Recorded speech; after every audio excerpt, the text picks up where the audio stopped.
Namo tassa bhagavato arahato samma sambuddhassa. Good evening. Welcome to the Buddha Dharma TV to listen to the Dhammapada verse number 90. It is the first verse of the chapter 7, Arahanta Vagga in Pali language, which is in English the chapter on the saints.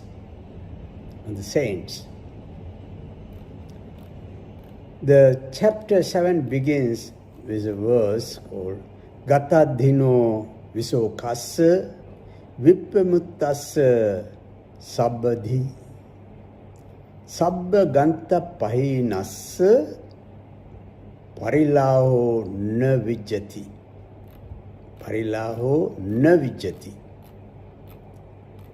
That is, they are at the end, journey's end. Journey means the long journey of samsara. We are traveling between birth and death, unlimited period of time, uncalculable period of time. So when we reach at the end of this long journey of samsara,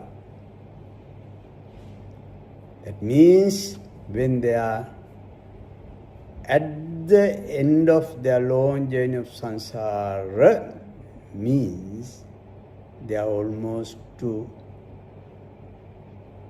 be enlightened, to attain the enlightenment, to give up all these defilements, attachments, all this, and they are at that moment. So Buddha, this verse was uttered as a response to the question raised by Buddha's personal physician called Jivaka. Jivaka, of course, he appointed himself to be the Buddha's personal physician. So Buddha explained there that those who are at the journey's end, those who are at the end of the samsara, their quest for liberation has succeeded. They got rid of all knots and no bonds bind them in this law anxiety exists. And there is no anxiety. That's what is Gatadhino, he said about, who has fully traveled the road, long journey, who has gone all the way, and that person is the Arahat, one who has ended this long journey. It's called Arahat. There are two roads.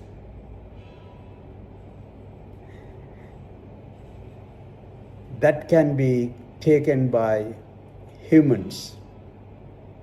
Two roads. One is the wilderness road, the other is the road through succeeding cycles of existence, which is samsara. The wilderness roads, there are 5 types of wilderness road. One is the bandit wilderness, which is dominated by plundering and murdering bandits, highway robbers. The second is the wilderness of wild beasts, forest beast, wild beasts, tigers, lions, bears, etc. Cheetahs. So we are afraid of even when you think of the names of these animals. So, yes. That is the wilderness of wild beasts. The ferocious beasts hold sway over it, control. Highways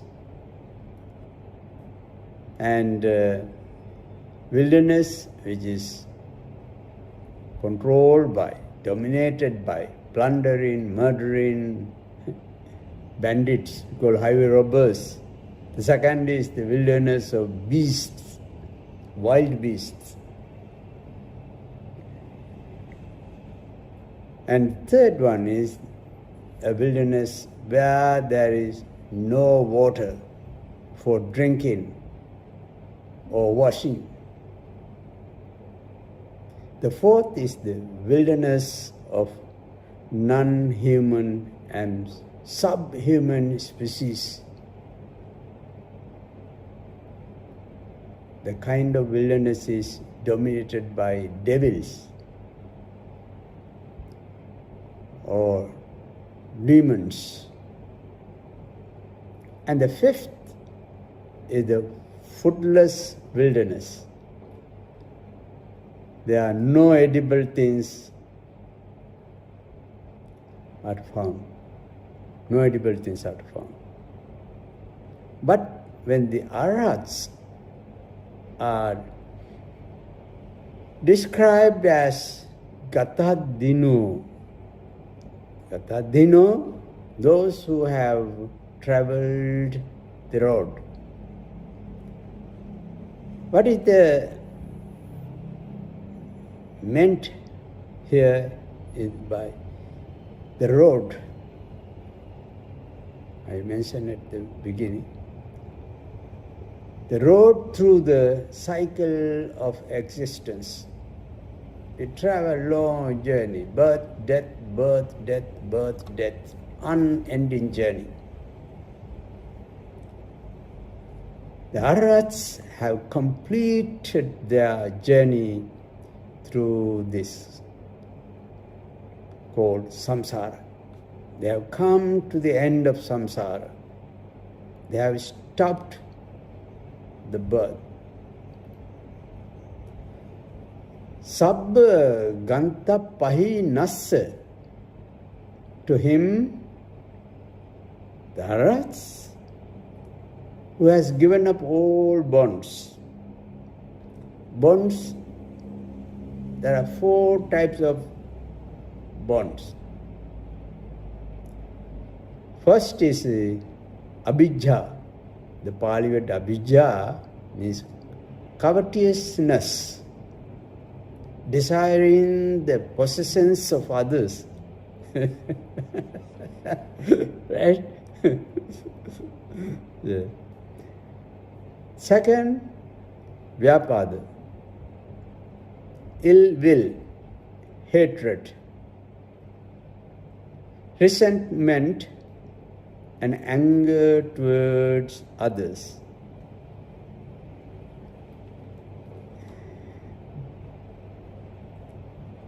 Then the third is silabbata paramasa. First is abhijja, second vyapada, third is silabbata paramasa. Alienated discipline. Alienated discipline. And fourth,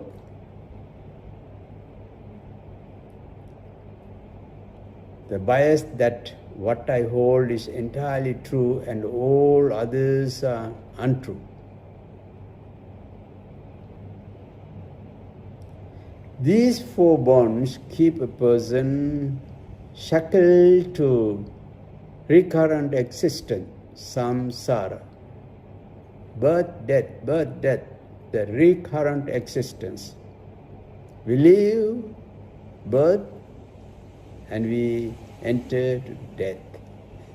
Birth, death, long journey of samsara. Because this is not our first birth. We have millions of previous births in different forms, of course.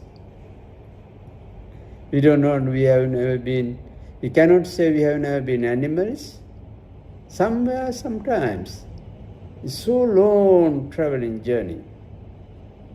So we cannot know it, but we have been indeed, because this is not our first life. We have been millions and trillions of years. These bonds, four bonds, keep a person shackled to recurrent existence called samsara. So when Jivaka, the personal physician of the Buddha, questioned Buddha, because once somebody just threw a rock at the Buddha,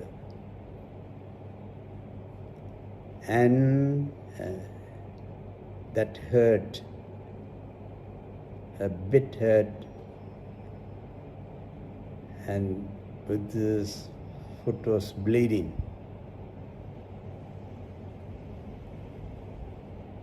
And Jivaka attended Buddha.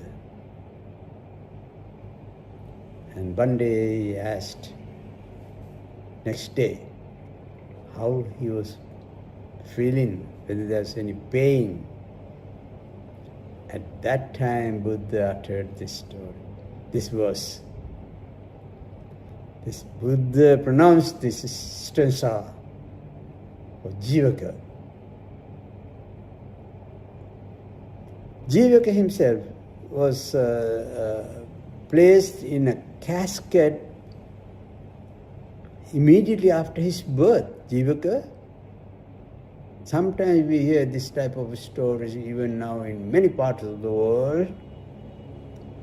Undesired kids were born, unwanted, because certain rules and regulations prevent them from stopping before being pregnant. But those things are, of course, controversial issues that we do not want to discuss.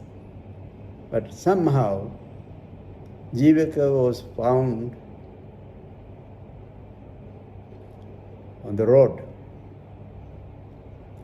because someone immediately after his birth, Jivaka was placed in a casket and was cast away by his mother,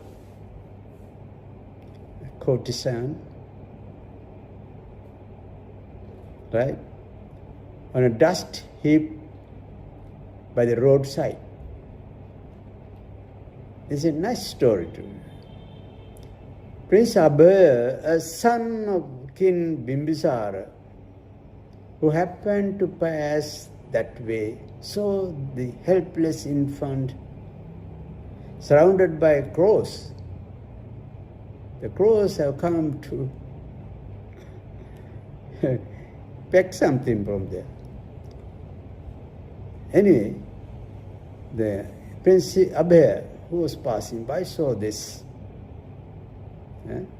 helpless infant surrounded by crows, and discovering that he was alive, Jivati, he was alive, caused him to be given to the care of the nurses. As he was found alive, he was named Jivaka. That means alive, Jivaka. Being adopted by a prince, he was also given another name, Komara Bhacha, because he was adopted by a prince. Growing up, he became a skillful physician and surgeon. The story states, the commentaries state that he made 2 successful operations on a millionaire who was suffering from a severe headache. He used to attend on the Buddha 3 times a day, when in this instance the Buddha's foot was wounded by a splinter caused by the hurling of a rock by another monk called Devadatta. It was Jivaka who attended on him and healed him. Attended and healed him. So when Jivaka came one day, next day I think, to see the Buddha, he questioned Buddha whether you feel any pain. That's the time Buddha uttered this verse, that there at the journey's end, their quest for liberation has succeeded. They are sorrowless and totally released in mind. They have got rid of all knots and no bonds bind them. In them no anxiety exists. No anxiety exists. So it is good to know that there is a level that we can reach. The first stage is the Sotapatti. Second is Sakadagami. Third is Anagami, non-returner. Fourth is the Arahat, enlightened one. Arahat is the saint's level. Is no more humans. The saints attain to the supreme level. If we want to try that method, then we have to strive hard, work hard, and it is open for everyone. Open is the door for everyone. If someone tread the path of the Buddhas, then those who follow that path, tread that path, will be able to attain this level. 4 levels, one by one. When we attain the 4th level, Arahants, there's no more passions. And to that, I think I should discuss the 4 levels of enlightenment, because to move forward we do need to understand these 4 levels of enlightenment. First stage, second stage, third stage, and the final stage called Arahant. This chapter is named the Saints. Saints means Arahant, enlightened one. There are 4 stages. These 4 stages we better discuss in our next program. Right? So that it will be helpful for us to move forward and understand these levels, the path to the enlightenment, Arahants. So that's all for today. We will see you next week. May you all be well and happy.